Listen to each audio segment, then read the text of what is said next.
Hi everyone, Sue from Art, Craft and Journals. I'm here today to do some project shares. I have a couple of things that I would like to show. The first lot are tags. Now the tags were made on manila folders that was cut up, and I used my small jelly plate and a brayer to get the different backgrounds. I've also used some mark making tools, I guess. This one here that you can see, these sort of circular petal things, that was from an art foamy from Scrapbooking and Crafts, which is Melinda from Alexis and Melinda's Art Space, her online store. And I just simply dipped them into the paint, dipped the foamy into the paint and onto my tag, and it comes up with a rather nice pattern. The images that I used on these were from Tandy Art. Sylvie does a lot of sort of watercolor fairy images, so I did use print those off and use those. So the images are very cute. I really like the images. So that's my first one. The second one. Now this image and the last image was on the same printable, I think, from memory. So again, a similar background, using the small jelly plate and brayer and just stamping. I think this one was actually stamped from my ink pad. So very cute. And another one. That was, the lines on that one were done by scraping the paint down with a sort of like a comb. This one, a stencil, I believe. I pressed a stencil onto the jelly plate. These images now are from a different printable. This printable I actually bought quite some time ago and have used on a couple of different things. Oh, they're really cute. I do like them. And this one. I did do a couple of pages in one of my journals, but they're not ready to show just yet. So they were the tags that I made from my Tandy Art printables, which I absolutely love. I think they're gorgeous. Now the other thing I did was I've made just a small paper bag journal, and I might just go out a little bit for this one. Okay, this one I did use some printable, a digital printable kit from Elsie Bell's Bookshelf, and it was, I think it was called Grape Roses or something similar to that. And when I ordered it, I actually ordered the TN size, and I think I might have had to adjust it to fit onto the size I wanted. But as you can see, there's this printable here, and that's the back there. They actually come as a joined circular design. And you can see I've put some lace down here, and there's 2 layers of lace there, vintage lace. There's a little bit of a lace snippet there. Just might bring that up a little bit. And the lace, the bottom lace here actually has like an eyelet holes down the side. So I actually threaded some ribbon down there just for something different. So it kind of sticks out a little bit as well. But it sort of has a little bit of a, I don't know what you'd call it. So, and underneath, as I said, it was made from a paper bag, which you can see that's the opening there, and I did cover it with some purple fabric. So a little bit bolder than I sort of normally would do, but I felt like a change, so I thought I'd give it a try. So that's the cover. Now I'm going to see if I can go up just a little bit, but I might have to actually lift it, I think.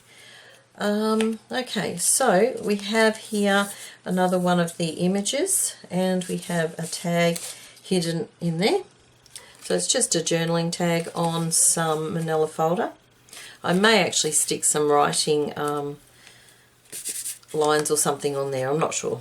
And that's that there. And that just tucks in there. And I have used my coffee dyed papers, and I did use the tub method with the plastic doilies and have found it to be quite good. This one here is an actual coffee dyed paper. There are some that I've scanned and used on the back of others as well. So I have a little bit of a cluster here.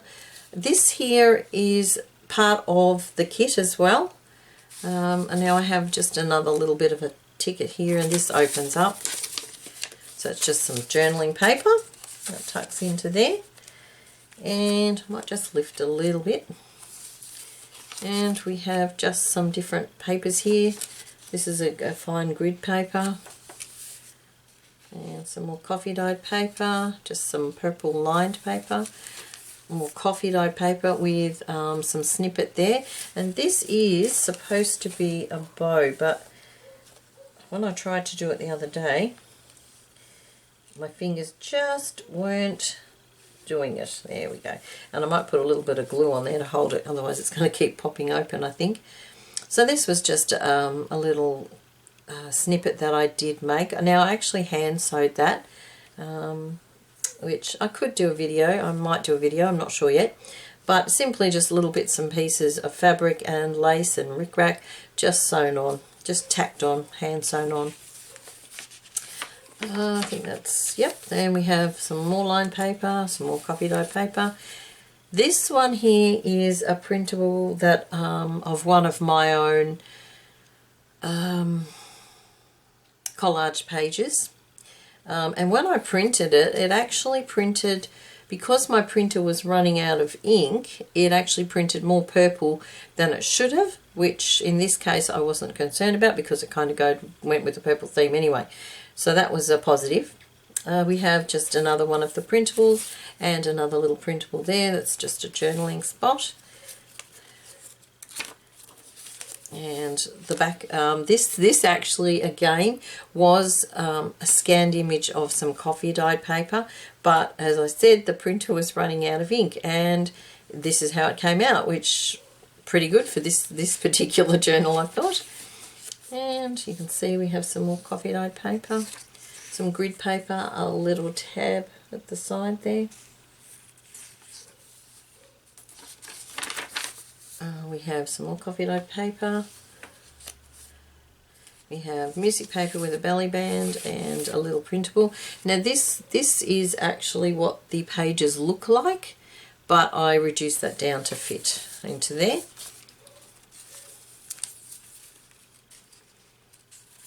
And music paper. And this is another one of the printable pages. They're quite beautiful, I think. I really love the colourings. And a little tag that I made with the printables shrunk down a bit. More of the purple tea-dyed paper. This one is just a card that I put in the middle. Now this could actually be glued down there to make a pocket. I thought I'd leave it open for the time being. And another tab at the side there. And the back of that page, which is absolutely beautiful. And a repeat of what was on the other side. That one came out really good too. Really, some of them come out really nice, and other ones it's hard to see the doily imprint on them. And we have a little cluster here, which was part of these, as this was, all part of this particular snippet here. And just a little pocket, which was an offcut, and the little tag. Oops, missed a page. Just a image cut out and stuck down, and that was the other side of the collage page.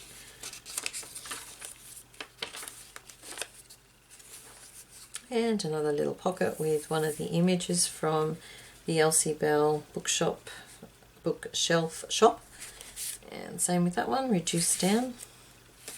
She does have some beautiful kits actually, and reasonably priced too. And I think, yes, I did actually get a freebie couple of pages with this particular kit it was. Unfortunately I didn't open the email till after I'd made this, otherwise I probably would have included them in. And some more pages. And this is the back page, and this one here is the image again with a tag tucked in the top. Oops. And of course it doesn't want to go in. There we go. And this does open up for a big pocket in the side here. And we do have just a couple more of the little printables in there. So that is the little paper bag journal that I made from the kit, I think it was Grape Rose kit from the Elsie Bell Bookshelf shop. Alrighty, just thought I would do a quick video showing a couple of things I've made. I have done a lot of stuff at the moment because I am off work at the moment with a broken ankle. So I've had a lot of time to sit down and do some art. I've done a lot of mixed media pages or art journaling pages in my journals, and I will probably do a flip through of those a bit later on when I've got a few more done. But other than that, I hope everybody is well, and I will see you next time. Bye for now.